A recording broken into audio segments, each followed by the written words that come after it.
Use this super easy bread recipe to ditch the store-bought stuff.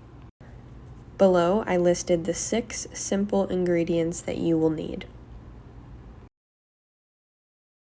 For this recipe, I like to use my KitchenAid, but you can totally do this by hand as well. Let's start by adding the water. Now you'll want this to be between 110 and 115 degrees. Now you will sprinkle your yeast on top and your sugar to activate the yeast. Give it a quick stir and let it sit for 5 minutes. Here's a quick time lapse of what the yeast does in the 5 minutes. Next, add in your oil and half of your flour and the salt on top of the flour. Salt will actually kill the yeast, so I like to put it directly on the flour. Go ahead and mix for about 2 to 3 minutes. And then go ahead and add the rest of your flour in. At this time, mix on medium to low speed for 8 minutes.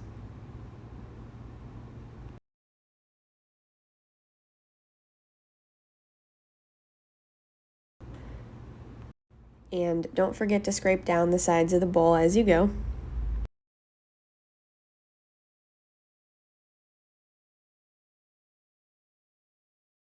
Go ahead and continue mixing for a couple more minutes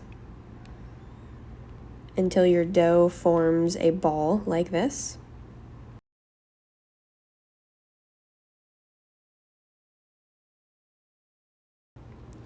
Now we are going to grab a separate bowl and lightly coat it with olive oil.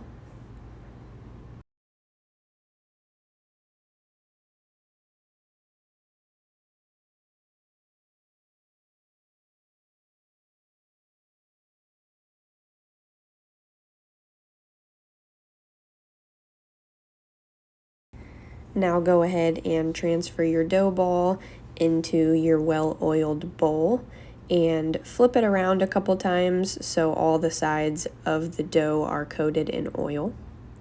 This will help so as the dough rises, it doesn't stick to the sides of the bowl. Now cover the dough and let it rise for an hour in a warm area. Afterwards, it should have doubled in size like this.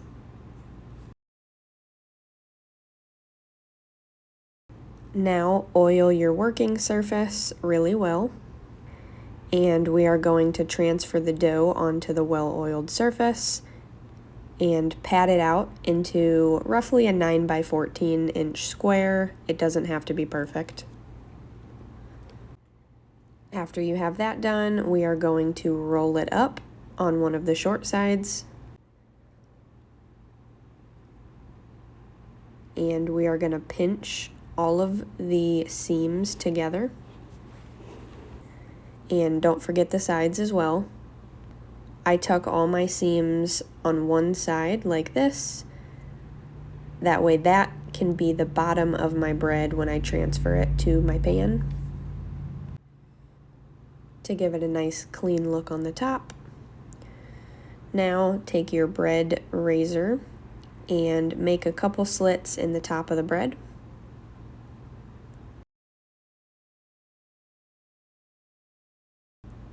Just like this.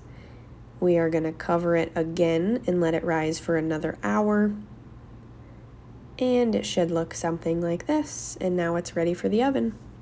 In the oven at 375 for 15 to 18 minutes should have it coming out looking something like this.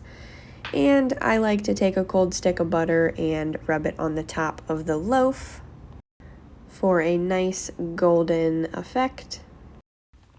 Now just take it out of the pan and let it cool completely on an oven rack before you cut into it.